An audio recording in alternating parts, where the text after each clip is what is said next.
Hello all welcome to optimal health. പേര് രാഘവൻ, സ്ഥലം കോഴിക്കോടാണ്. ഒരു വെൽനസ് ഓൺട്രപ്രണറാണ്. ഓൾറെഡി നമ്മൾ കണ്ടു കഴിഞ്ഞു നമ്മൾ ഗട്ട് ബാക്ടീരിയാസിന് മോശമായിട്ട് ബാധിക്കുന്ന ഫുഡ്സ് ഏതൊക്കെയാണെന്നുള്ളത്. ഈ വീഡിയോയിൽ നമ്മൾ സംസാരിക്കാൻ പോകുന്നത് ഗട്ട് ബാക്ടീരിയാസിന് അത്യാവശ്യം വേണ്ട നല്ല ഫുഡ് ഏതൊക്കെയാണ്, ഗട്ട് ബാക്ടീരിയാസിന് നല്ല ബാക്ടീരിയാസിന് പ്രൊമോട്ട് ചെയ്യുന്ന ഭക്ഷണങ്ങൾ എന്തൊക്കെയാണ്. നമ്പർ 1 വേറൊന്നുമല്ല, ഫൈബർ ഫുഡ് തന്നെയാണ്. ഫൈബർ എന്ന് പറഞ്ഞാൽ തവിട് അടങ്ങിയിട്ടുള്ള ഭക്ഷണങ്ങൾ. ഇന്ന് നമ്മൾ കഴിക്കുന്ന വെളുത്ത ഇഡ്ഡലി, വെളുത്ത ചോറ്, വെളുത്ത പുട്ട്, വെളുത്ത ആപ്പം, വെളുത്ത അരി, വെളുത്ത ഗോതമ്പ്, ഇതിലൊന്നും തവിട് എന്ന് പറയുന്ന സാധനം അടങ്ങിയിട്ടില്ല.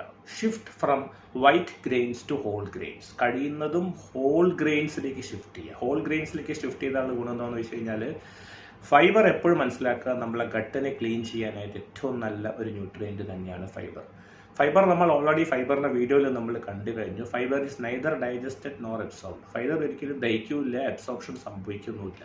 പക്ഷെ അതേസമയം ഫൈബർ നമ്മളെ ഗട്ടിനെ പ്രിവെന്റ് ചെയ്യാനും ഗട്ടിനെ ക്ലീൻ ചെയ്യാനും, അതേപോലെ തന്നെ ഗട്ടിലുള്ള നല്ല ബാക്ടീരിയാസിനെ സംരക്ഷിക്കാനും, അതേപോലെ തന്നെ ഗട്ടിലുള്ള നല്ല ബാക്ടീരിയാസിന് വേണ്ടുന്ന പ്രീബയോട്ടിക്സ് എന്ന് പറഞ്ഞാൽ ഈ ബാക്ടീരിയാസിന് വേണ്ടുന്ന ഭക്ഷണമാണ് പ്രീബയോട്ടിക് എന്ന് പറയുന്നത്.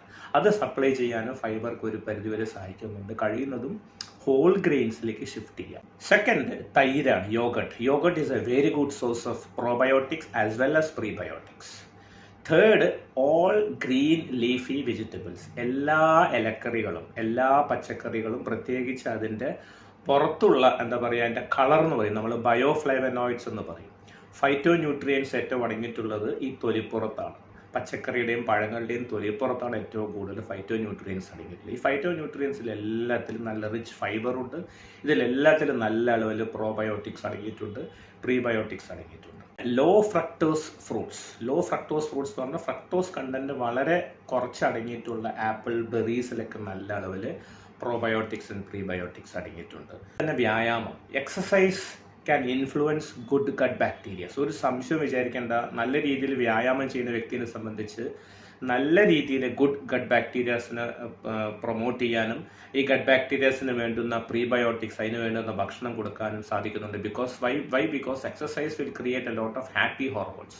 ഈ ഹാപ്പി ഹോർമോൺസ് എന്ന് പറയുന്നത് ഈ ഗട്ട് ബാക്ടീരിയാസിന് ഏറ്റവും ഇഷ്ടമാണ്. അതുകൊണ്ട് വ്യായാമം, exercise can also influence good gut bacterias. നമ്മൾ ഡയറ്റിൽ 1-2 മാറ്റങ്ങൾ വരുത്തുക. Breakfast must be very small, വളരെ ലൈറ്റ് ആയിട്ടുള്ള ബ്രേക്ക്ഫാസ്റ്റ്. അതും കൂടുതൽ വെജിറ്റബിൾസും അടങ്ങിയിട്ടുള്ള, കൂടുതൽ ഫൈബർ അടങ്ങിയിട്ടുള്ള ബ്രേക്ക്ഫാസ്റ്റ്, വളരെ ലൈറ്റായിട്ട് ബ്രേക്ക്ഫാസ്റ്റ് കഴിക്കുക. പറ്റുമെങ്കിൽ രാവിലെ ബ്രേക്ക്ഫാസ്റ്റിനോടൊപ്പം തന്നെ ഏതെങ്കിലും പ്രോബയോട്ടിക്, പ്രീബയോട്ടിക് സപ്ലിമെന്റേഷൻ കഴിക്കുന്നതും നല്ലതാണ്, വളരെ ഹെൽപ്ഫുൾ ആണ്. ലഞ്ചും അതേപോലെ തന്നെ കുറച്ച് ബ്രേക്ക്ഫാസ്റ്റിനേക്കാൾ ഒരു 50-60% കുറച്ചുകൂടെ കൂടുതൽ ആഡ് ചെയ്യുക. Lunch must be the biggest food. നമ്മൾ കഴിക്കുന്ന ഏറ്റവും നല്ല ഭക്ഷണം എന്ന് പറയുന്നത് ലഞ്ച് ആയിരിക്കണം എന്ന് പറയുന്നത്. ലഞ്ച് അതും കഴിക്കേണ്ടത് ഹോൾ ഗ്രെയിൻസ് ആണ് കൂടുതലും പ്രിസ്ക്രൈബ് ചെയ്യുന്നത്. ഡിന്നർ ഓൾസോ നമ്മൾ ബ്രേക്ക്ഫാസ്റ്റ് എത്രയാണ് കഴിക്കുന്നത് വളരെ ലൈറ്റായിട്ട് മാത്രമേ ഡിന്നർ കഴിക്കാവൂ എന്നുള്ളതാണ്. സോ ഇത്തരത്തിലുള്ള ഭക്ഷണങ്ങൾ നമ്മൾ കഴിയുന്നതും നമ്മൾ ഡയറ്റിലേക്ക് ആഡ് ചെയ്യാൻ ശ്രമിക്കുക. എക്സസൈസ് വളരെ നിർബന്ധമാണ്. അതുപോലെ തന്നെ ഗട്ട് ബാക്ടീരിയാസ് നമുക്ക് ഏറ്റവും കൂടുതൽ ഇൻഫ്ലുവൻസ് ചെയ്യാൻ പറ്റാവുന്ന ഭക്ഷണങ്ങളായിരിക്കണം നമ്മൾ കൂടുതൽ കഴിക്കേണ്ടത്. ഇതൊന്നും സാധിക്കുന്നില്ലെങ്കിൽ പറ്റുമെങ്കിൽ ഏതെങ്കിലും നല്ല പ്രോബയോട്ടിക്, പ്രീബയോട്ടിക് സപ്ലിമെന്റേഷൻ വാങ്ങി കഴിക്കുന്നത് വളരെ നല്ലതാണ്.